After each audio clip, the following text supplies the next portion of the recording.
Hey, if you're over there and I'm over here, you know what time it is. It's time for the Phil Taylor Jones Show. And today we're going to be talking about something that most everybody has to be concerned about if you use your financial material like credit cards, debit cards, what have you, and the internet. Identity theft is what it's all about, folks. You hear it all the time that there's been a breach at places like Target, Walmart, Home Depot.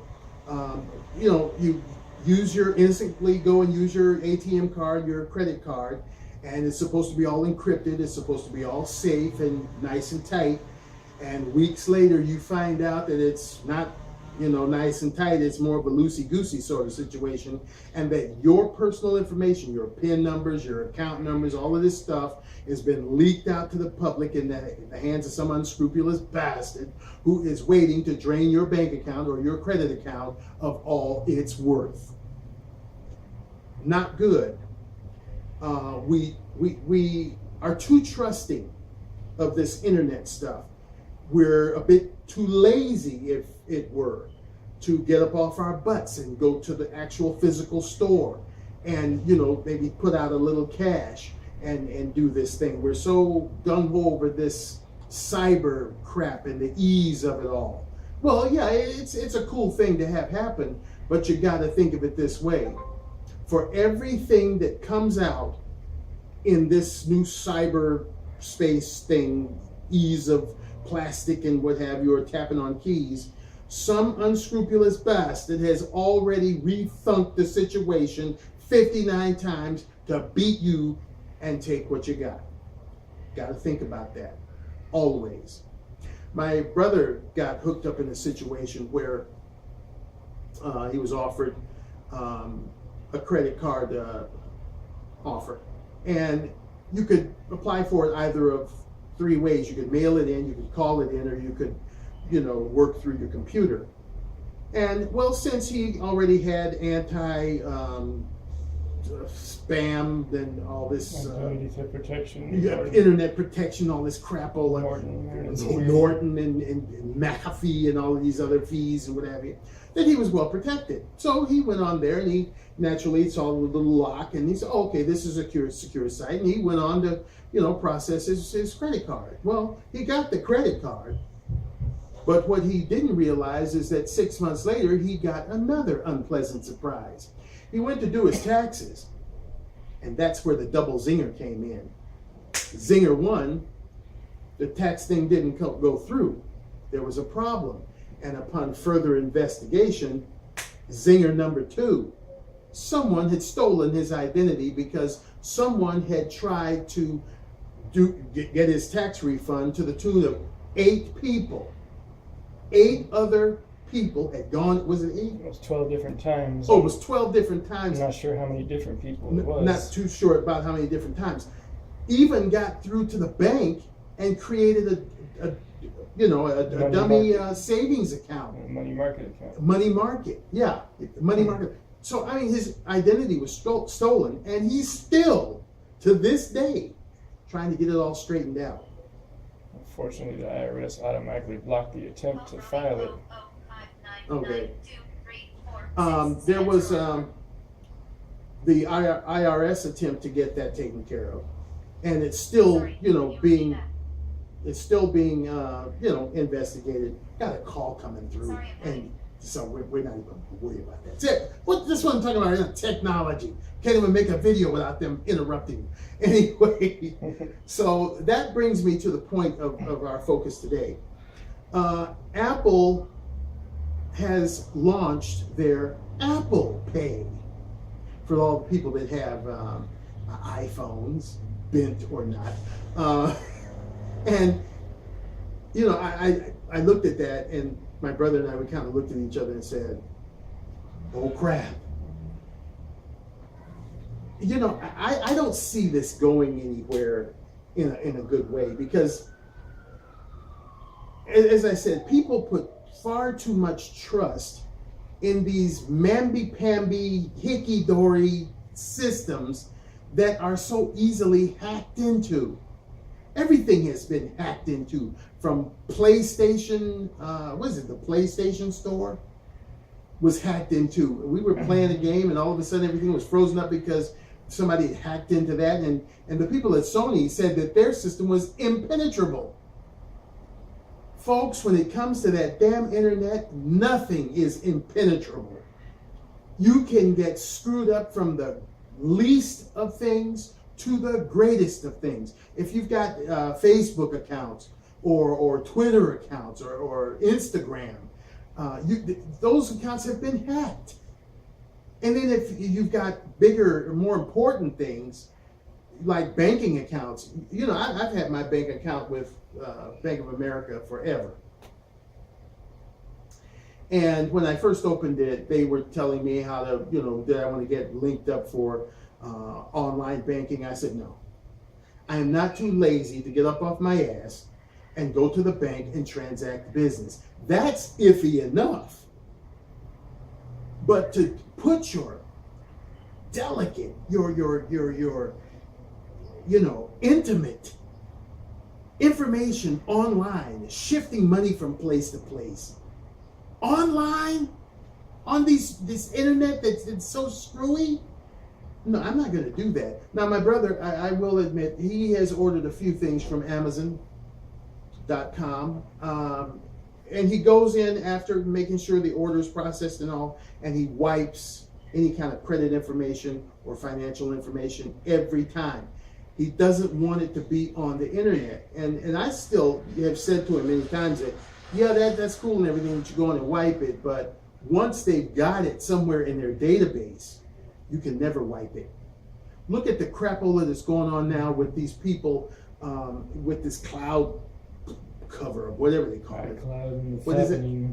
What is it? iCloud and this fappening. iCloud and The fappening. fappening and all this crapola, where these people have uploaded nudie pictures of themselves. Oh, bye. All your junk hanging out, and and then expecting it never to surface again. I've said it before and I'll say it again. Once you post something on that damn internet, they've got it, and they've got it forever. There's no such thing as you going in to delete it or to delete your account. It's in their hands. They've got you by the short and curlies. And if you put pictures on there of your short and curlies, they're going to put it out in the street at some point. So you don't screw around with these people. If you're ashamed to, if you're having second thoughts saying, well, should I post this? Then maybe you shouldn't. Okay? That's why on my accounts, any of them, if it's Facebook or I'm on this Baidu thing and I'm on Circle, what is it? Google Plus. And I posted pictures, lots of pictures. On one of the sites, I've got over 1,000 pictures on there. But they're all pictures that are tasteful. Nothing's going to come back to bite me in the ass 2 years, 10 years, 15 years down the road. I have respect for the stupid internet because I know what they're all about.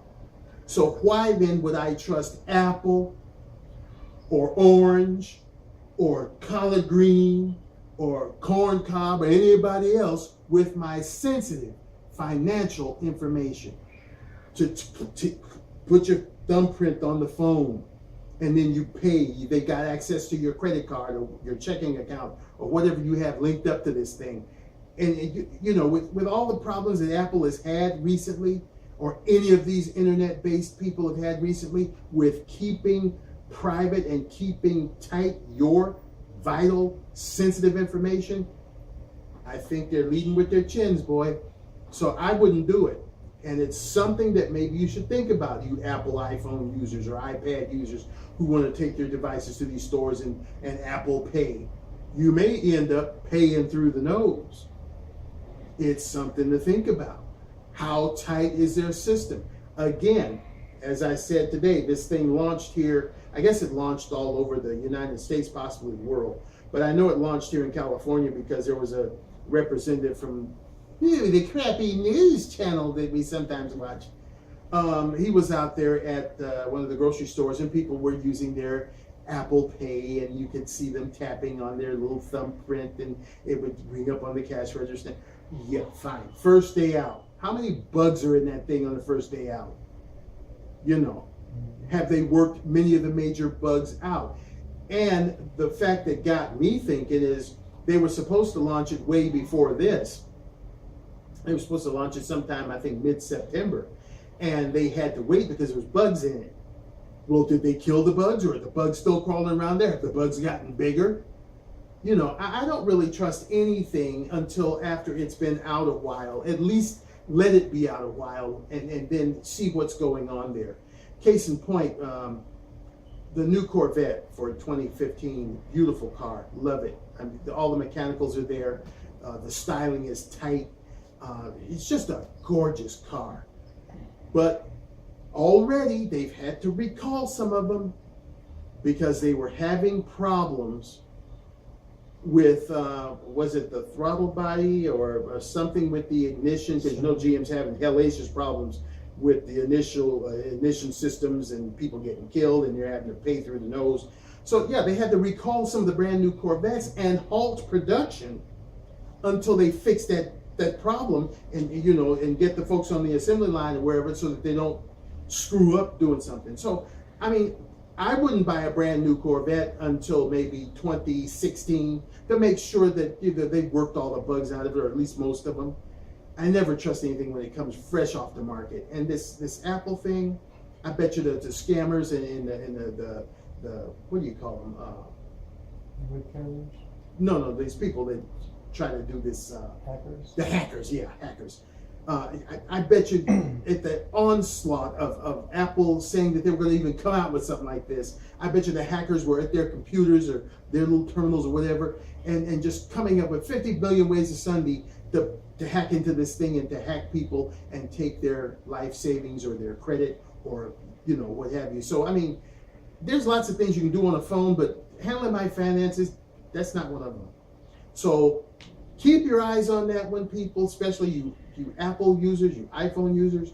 You need to be watching that to make sure that it's not, you know, kind of playing silly buggers with your credit or your money. I sure would be if I were, you know, going to do that. But hey, I really don't have to because I'm not going to do it. I don't care who comes out with it. Apple can come out with it, or Android, or Windows, or whoever. I'm going to get off my lazy butt and go to the bank and do my business and make sure that everything is nice and tight so that when I go back over there to check on my money, it's still there.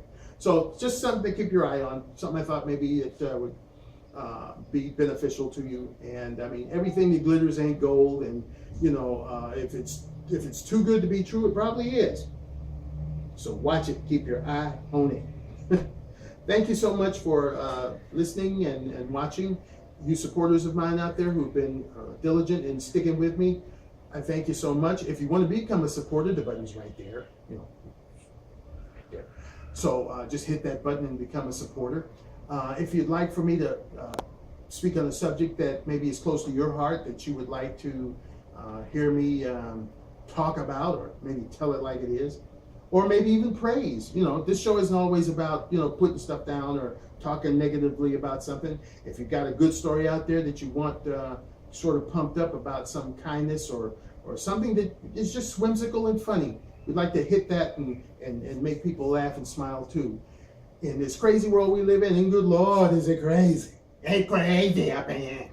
But, you know, so try to stay happy and try to stay safe. We'll catch you next time on the Phil Taylor Jones Show.